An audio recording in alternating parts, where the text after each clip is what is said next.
O interrogatório é uma forma de entrevista feita por autoridades, com o objetivo de obter informações úteis. Porém, existem maneiras e maneiras de se conseguir tais informações. E às vezes é preciso usar técnicas para fazer a pessoa falar. Eu sou Ivan Lima e vamos comigo nessa? Hoje, caros amigos, falarei das técnicas mais cruéis para se fazer um interrogatório. A primeira técnica que quero citar é a da privação sensorial. Vocês têm noção do que seja isso? Não? Imaginem ficar em um local sem som, sem enxergar, ouvir, sentir cheiro e até sem o tato. Em um estudo realizado com 17 voluntários, eles foram colocados em uma câmara, onde bloqueavam-se todos os estímulos sensoriais. Obviamente, os voluntários podiam respirar. Caso contrário, morreriam. E deveriam permanecer dentro dessa câmara por 36 horas seguidas. Os resultados do estudo foram extremamente assustadores. Apenas 6 dos 17 voluntários conseguiram ficar até o final do experimento. 4 dos outros 11 participantes disseram que estavam sentindo coisas muito estranhas, como ansiedade e pânico. Segundo os especialistas que realizaram o estudo, o principal objetivo é privar as pessoas das sensações que estão acostumadas, deixando-as em estado de choque, conforme o tempo vai passando. Acredita-se que algumas horas em um ambiente como este possam ser como semanas ou meses preso em uma cela comum. O mesmo acontece quando as pessoas ficam isoladas. Já perceberam como é terrível aquelas cenas de filmes onde as pessoas ficam dias presas em uma solitária? Deixar uma pessoa isolada do resto do mundo, ou seja, sem o estímulo ou interação de outra pessoa, com o tempo, faz o indivíduo duvidar do que é real e do que não é. Em alguns casos, as pessoas têm até alucinação. O profundo sentimento de ansiedade mexe com o psicológico da pessoa, fazendo com que ela diga até o que não sabe. Mas essa prática deve ser feita com bastante cuidado, pois dependendo do tempo que a pessoa passar isolada, pode ser que as consequências sejam eternas. A terceira técnica que eu quero citar é a privação do sono. Esse método costuma ser feito deixando o indivíduo acordado por vários e vários dias. Porém, quando as pessoas finalmente conseguem adormecer, elas são acordadas para então serem interrogadas. E é nessa hora que o interrogador se aproveita para conseguir as respostas que queria. Menachem Begin, um homem que foi ministro de Israel, passou por essa experiência quando era prisioneiro da KGB. Segundo ele, o prisioneiro que passa pela privação do sono fica com a cabeça pesada, onde seu corpo está exausto. Suas pernas não respondem mais ao cérebro e seu único desejo é dormir.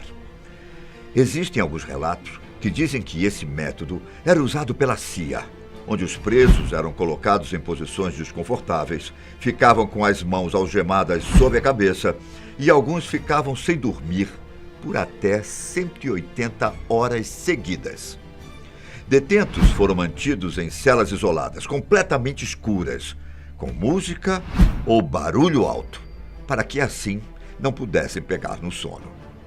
Quando o prisioneiro não estiver mais aguentando, ele vai dizer tudo o que sabe em troca de algumas horas de sono.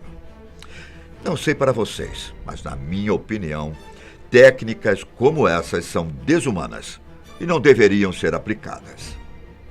Bom, e já que eu citei que os prisioneiros da CIA eram mantidos em posições desconfortáveis por horas, essa também é uma forma cruel de fazer as pessoas falarem algo em um interrogatório.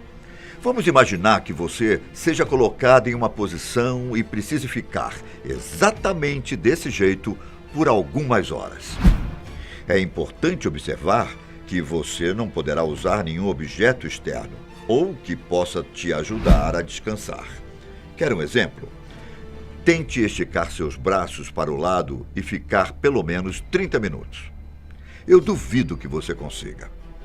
Na teoria não parece um método de tortura, mas na prática, essa técnica pode ser muito mais dolorosa do que você imagina. Conhecida como técnica do estresse. Essa técnica é muito utilizada no treinamento do Exército dos Estados Unidos. Eles colocam os soldados que estão em treinamento em posições difíceis e assim os soldados passam horas. Existe uma posição muito comum chamada de Front Leaning Rest, que é a mesma posição de fazer flexões.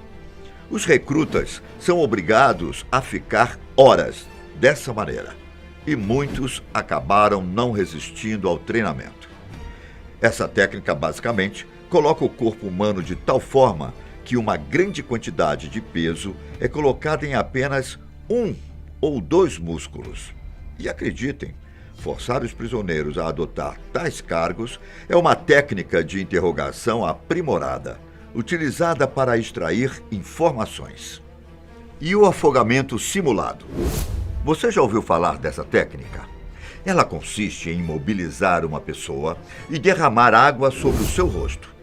A simulação é usada para obter informações, coagir confissões e também para punir ou intimidar um indivíduo. Isso provoca o vômito, fazendo o sujeito acreditar que sua morte é iminente. No processo, a pessoa é deitada de costas e imobilizada, com a cabeça inclinada para trás.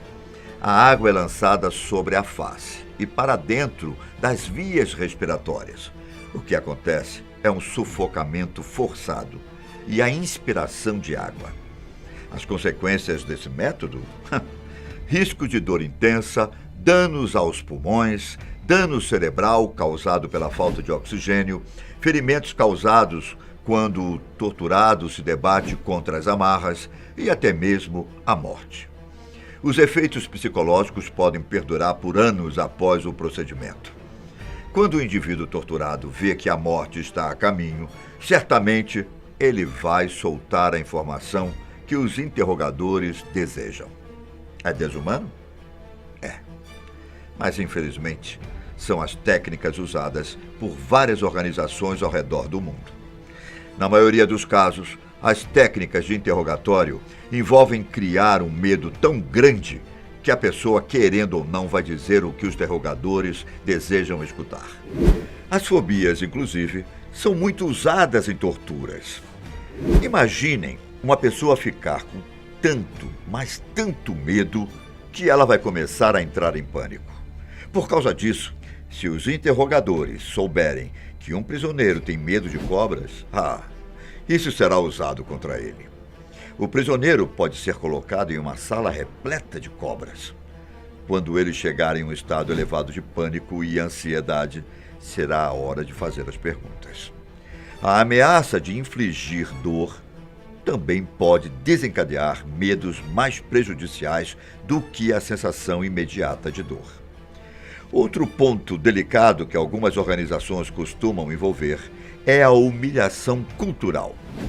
Vamos supor que um homem muçulmano seja prisioneiro e é forçado a fazer coisas que sua religião não permite, como comer algum tipo de alimento ou cometer atos considerados blasfemos. Certamente, dependendo da pessoa, ela fará de tudo para que não seja forçada a cometer tais ações. Viram como essas técnicas de interrogatório são cruéis e, ao mesmo tempo, efetivas? Ou vai dizer que você iria resistir a alguma delas? Assim como a humilhação cultural, existe a humilhação sexual. Essa última ocorre de várias formas e leva em conta as crenças do prisioneiro. Quer um exemplo? Se uma pessoa tem uma crença religiosa que se opõe fortemente à homossexualidade e ela é forçada a ter relações com outro prisioneiro do mesmo sexo, essa pessoa estará sendo vítima de uma humilhação sexual. O mesmo pode ser feito ao forçar um homem a usar roupas femininas. Se a religião deste homem for contra a travestilidade, certamente ele também estará sendo vítima da humilhação sexual. Outro interrogatório é o bombardeio sensorial. Imaginem ficar em um local com barulhos, música alta ou mesmo luzes, piscando o tempo todo. Agora imaginem ficar em um local com essas características por semanas ou mesmo meses. Esse método foi elaborado para sobrecarregar os sentidos de uma pessoa, interferindo no sono, concentração e até cognição. Existe um caso famoso onde um iraquiano relatou sua experiência em um interrogatório como esse. Ele disse que foi obrigado a ficar de pé diante de uma parede por 7 dias. Nesse tempo, ele ficou encapuzado e algemado, ao mesmo tempo que uma luz brilhante foi colocada ao seu lado e uma música distorcida ficava repetindo. Ele disse que a experiência foi traumatizante. O nosso vídeo vai chegando ao fim.